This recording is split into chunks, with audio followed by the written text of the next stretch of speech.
How Stoicism helps you handle life's most painful changes. Have you ever felt like a part of your life just collapsed right in front of you?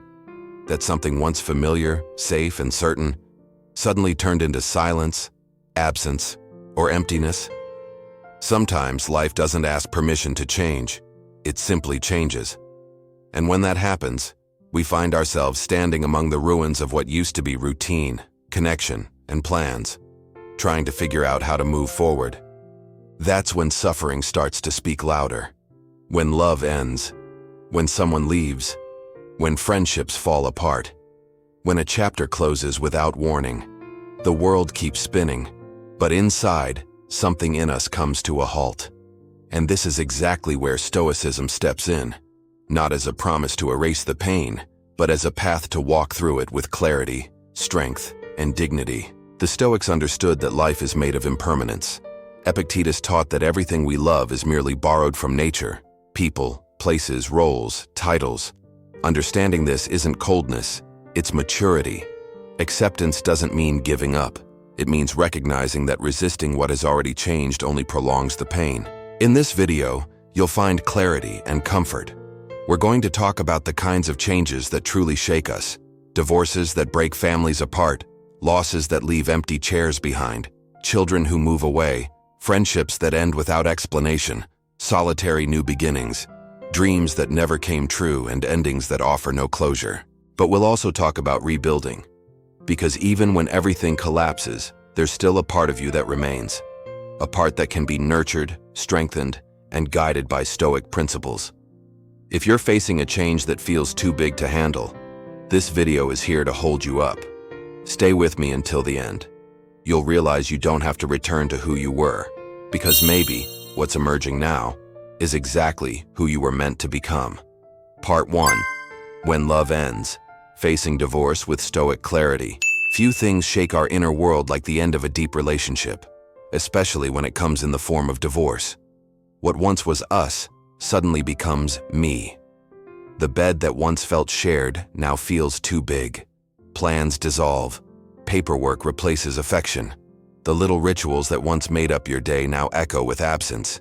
Even the coffee mugs in the kitchen seem misplaced, designed for two, and now serving one. Divorce doesn't just hurt emotionally. It unravels identity, disturbs routine, shatters future expectations. And even when the decision is mutual or rationally necessary, it often still feels like failure, not just of the relationship, but of the story it represented. There's guilt. There's fear.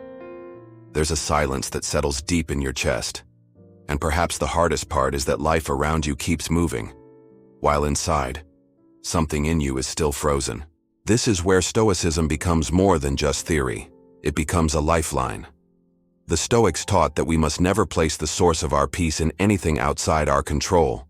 And love, no matter how sincere, always involves the other. And the other is, by nature, uncontrollable. Epictetus said, "Don't seek for things to happen the way you want them to. Rather, wish that what happens happen the way it happens, and your life will flow well." That can sound harsh in the middle of heartbreak, but it holds a key truth. Stop fighting what already is. Stoicism invites us to accept reality as it is, not as we wish it were. That doesn't mean we won't hurt. It means we don't allow our pain to become our identity. Divorce is not necessarily personal failure. It might simply be the natural end of a cycle that has fulfilled its purpose. Marcus Aurelius, the philosopher-emperor, reminded us that everything in nature has a time.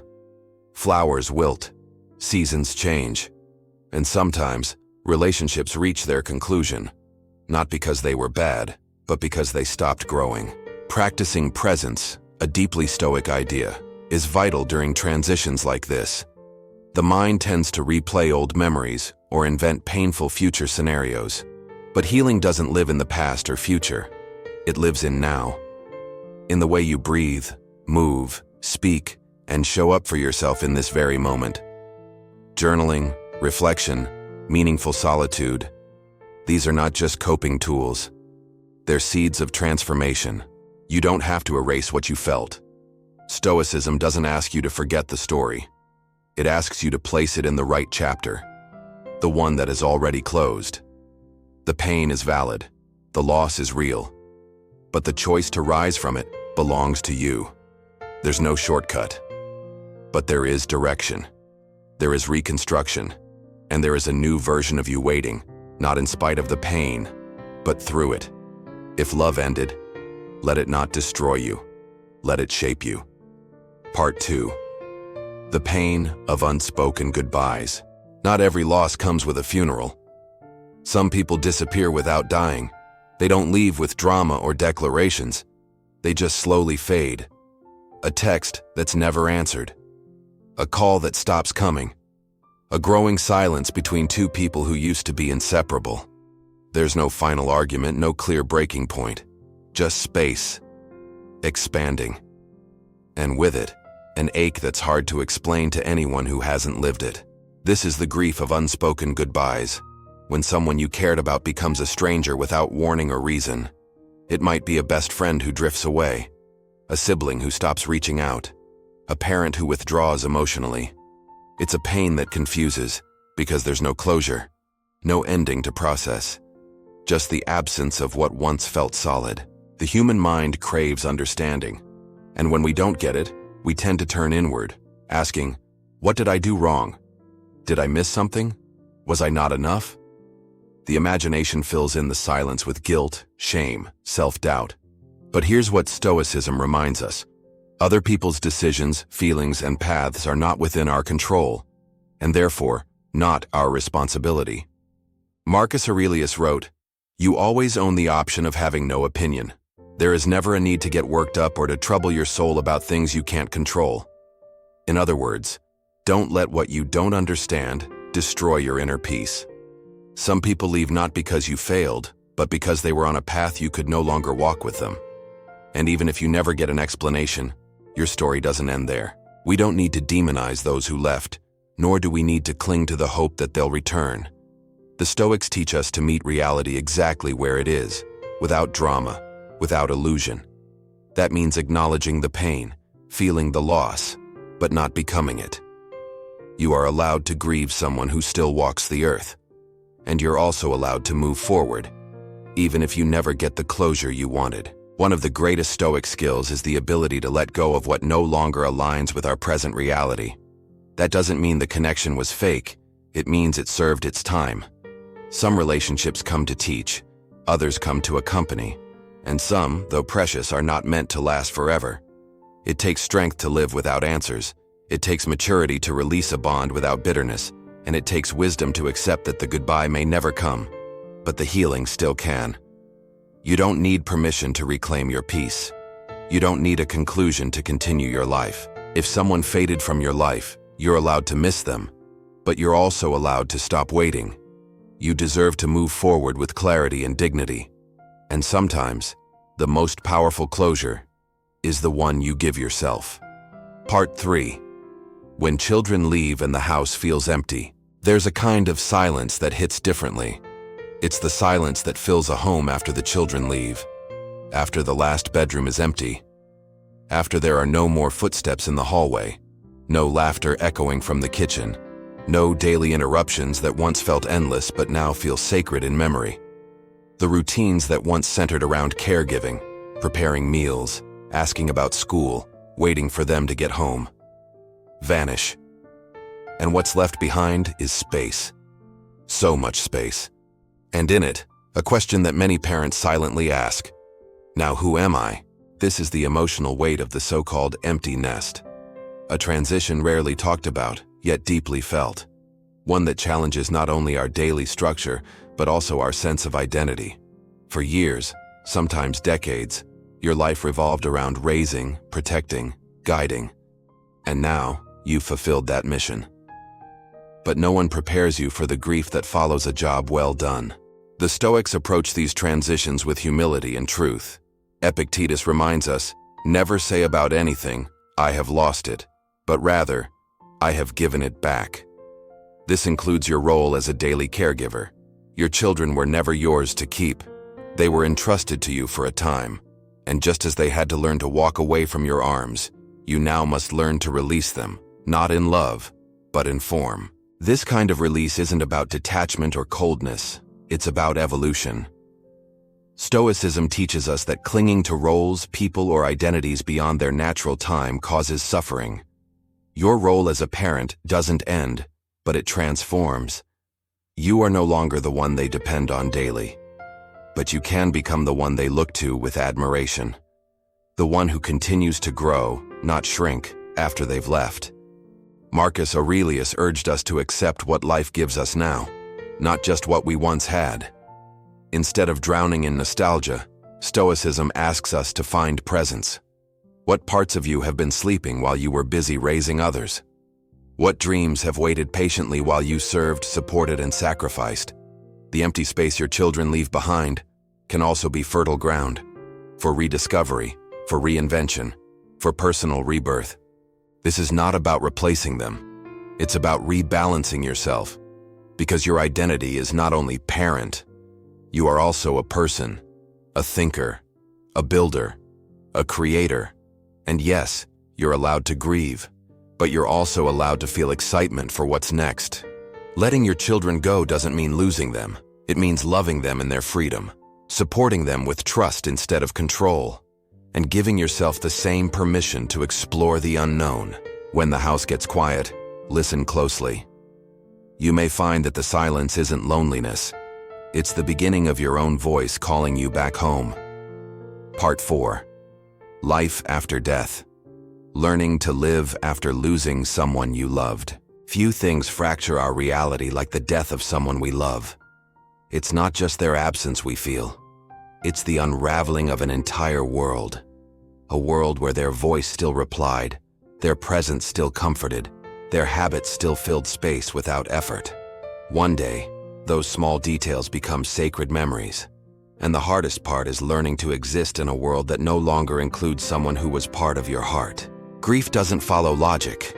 It distorts time. Days blur, nights stretch, laughter feels like betrayal. The future, once a place of hope, becomes hard to imagine. You look around and everything moves on, as if the world didn't notice the hole left behind. And inside you, the question lingers. How do I keep living when part of me died with them? The Stoics never denied death. They looked at it straight on. Seneca wrote, "Death is the last debt we pay to nature." That's not meant to minimize the pain, but to place it in a larger truth. Death is not an interruption of life. It's part of it. And while we can't avoid the sorrow it brings, we can choose how we respond to it. To grieve is human. To love is to grieve eventually. But Stoicism offers a way through the pain, not by denying it, but by honoring it. Marcus Aurelius reminded himself daily that everything is temporary, not to detach from what he loved, but to love it more consciously. Because when you truly understand that nothing lasts forever, you hold it with more reverence while it's here. The death of a loved one leaves us with a choice: stay trapped in what we lost, or step forward carrying what we've learned. The person is gone, but the love remains, the values they lived, the way they made you feel, the part of you that grew because they existed. That part is yours to keep. Grief isn't a wall you have to break through. It's a path you must walk with care, with tears, and eventually, with light. Epictetus said, "Don't demand that things happen as you wish, but wish that they happen as they do, and you will go on well." In the face of death, that's one of the hardest teachings to accept. But within it lies freedom, the freedom to stop resisting what already is and begin engaging with what still can be. You don't betray the person you lost by continuing to live. In fact, you honor them every time you speak with kindness, love with depth, or act with integrity. Your healing doesn't erase their memory, it expands it. You become a living tribute, proof that their life mattered and continues to echo through yours. There is a life after death, not the one you imagined, not the one you would have chosen, but a life where you carry the essence of what was lost into everything you still are. To grieve is to remember with love. To live again is to remember with courage. Part 5. When life forces you to start over, Stoicism in shifting work and purpose. Sometimes life doesn't ask if you're ready, it simply changes direction. One day, you're employed, stable, functioning. The next, a door closes, a job ends, a routine collapses. Or worse, you wake up and realize you've been following a path that was never yours to begin with. A degree you chose for your parents. A career you stayed in for security. A job that paid the bills but drained your spirit. And suddenly the question echoes louder than ever. Is this really the life I want to live? This is the point where many people feel both terrified and liberated. Terrified because the familiar is gone. Liberated because something inside them knows it was time. Whether it came from a layoff, burnout, or a quiet realization that the life you built doesn't fit anymore. Starting over is both a loss and an opportunity. And this is where Stoicism becomes a compass. Epictetus reminded us, it's not what happens to you, but how you react to it that matters. Losing your job or walking away from a long-standing career may feel like failure, but Stoicism flips that idea on its head. It asks, what if this isn't the end? What if this is your beginning? You may have postponed a dream for years. Maybe you always wanted to teach, to write, to build something of your own. Maybe you silenced that voice inside because others said it was impractical. But now, with the structure broken, the silence becomes harder to ignore. That voice is calling you home, not to your past, but to your truth. Marcus Aurelius wrote, "What stands in the way becomes the way." The job loss, the career shift, the identity crisis, they're not detours. They are the path. Your discomfort is the invitation, not to run backward, but to evolve forward. But starting over also means facing fear. Fear of judgment, fear of not being good enough, fear of being too late. And yet, Stoicism teaches us that our worth doesn't come from titles or income. It comes from how we live, from the values we choose, from the courage to act, even when no one understands. This is a moment to reconnect with purpose, not external success, but internal alignment. Are you living with integrity? Are you becoming who you were meant to be, or just who the world told you to be?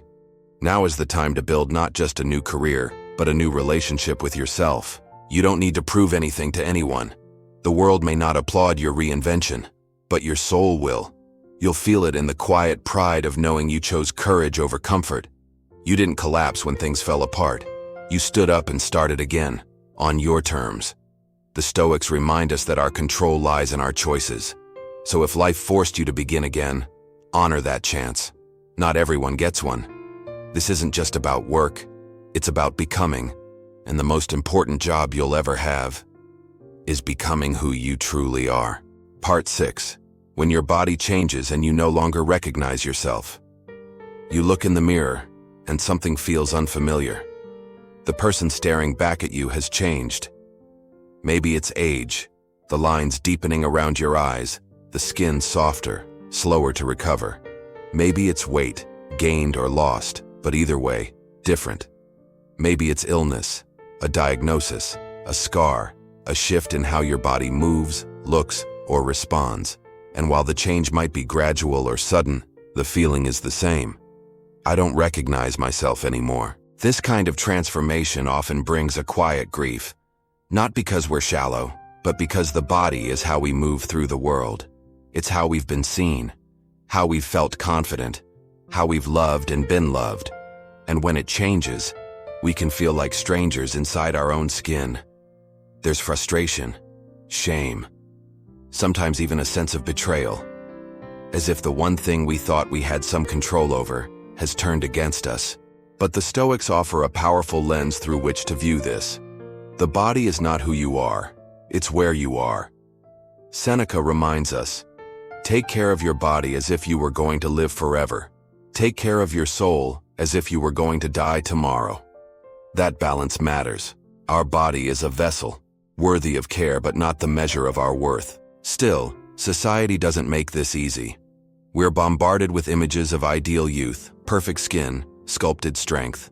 And when we fall short of that impossible standard, we feel like we've failed. But Stoicism urges us to reject external values that don't serve our peace.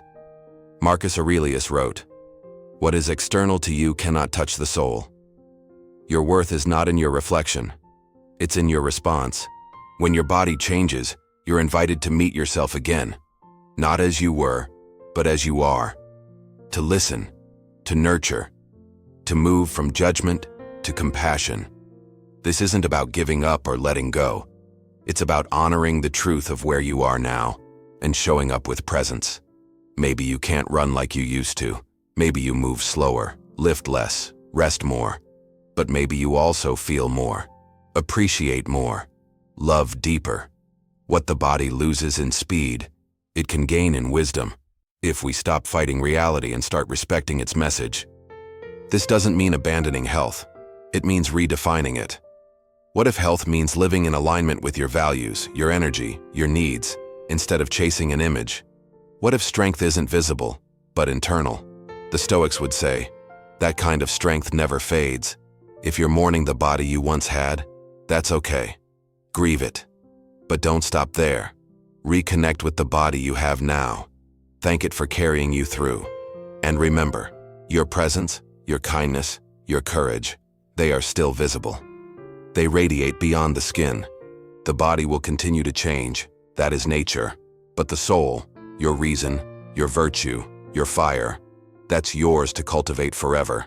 You may not recognize who you were, but who you are might be even more powerful than you imagined. Part 7.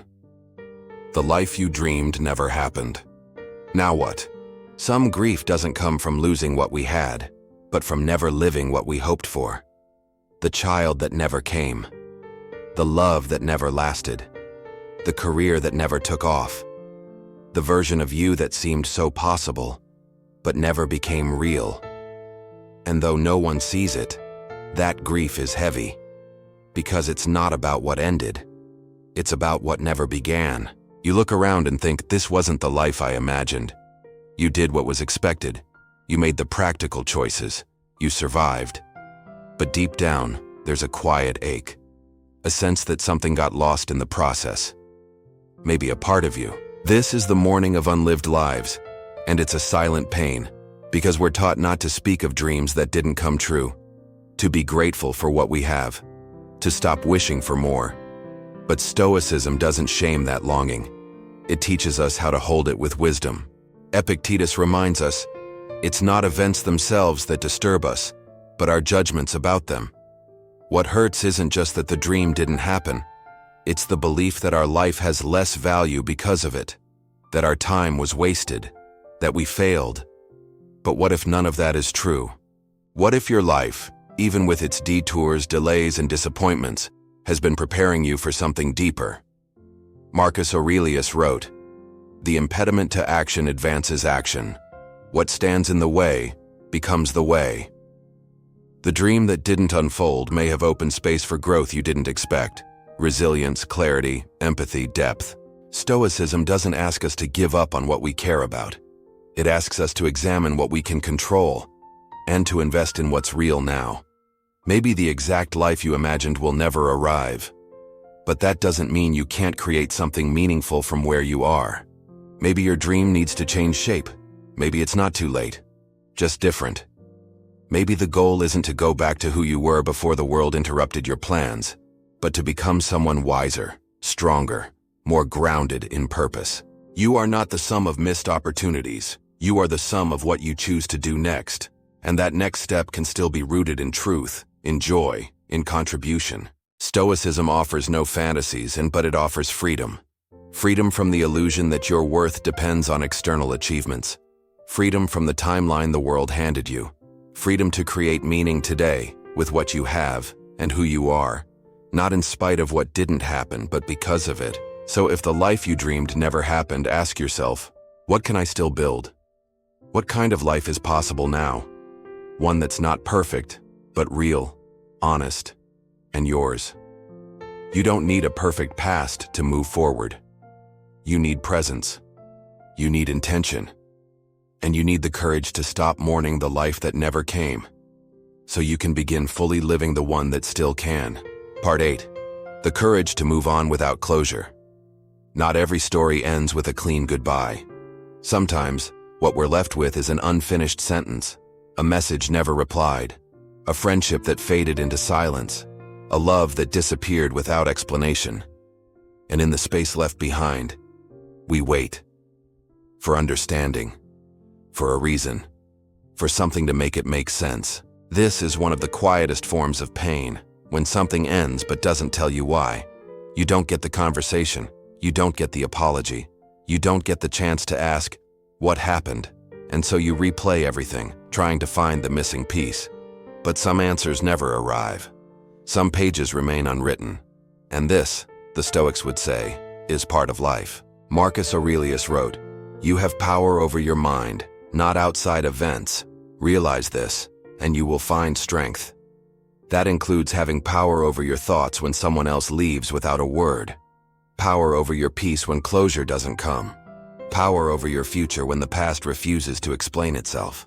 We often believe that we need closure to move on, but what we truly need is acceptance. Acceptance that not everything ends neatly, that not everyone has the capacity to give you what you hoped for, that some chapters close with silence, and silence, too, can be final. The Stoics teach us to focus only on what's in our control. We cannot force others to be honest, present, or kind.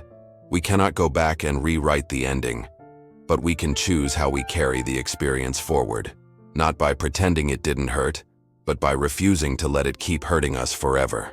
Letting go without closure is not weakness, it's strength. It's saying, I may never know why, but I know who I want to become from here. It's choosing to reclaim your energy from unanswered questions, to stop waiting for someone else's clarity and start creating your own peace. You don't need a final conversation to heal. You don't need a perfect goodbye to grow. What you need is the courage to live with the mystery, to let the wound teach you, not define you, to build a future that isn't anchored in what someone else never said. If you've been holding on to something, a person, a moment, a version of yourself that needed closure, let this be your permission to release it, not because it didn't matter, but because you matter more. You don't have to understand everything to move forward. Sometimes silence is the answer, and your peace is worth more than the explanation that never came. If this message touched something in you, leave a comment below. Which part resonated with your own story? I read every message, and your words may help someone else find clarity too. And if you want to continue this journey of healing and emotional strength through Stoicism, subscribe to the channel and turn on notifications. We're walking this path together, one insight at a time.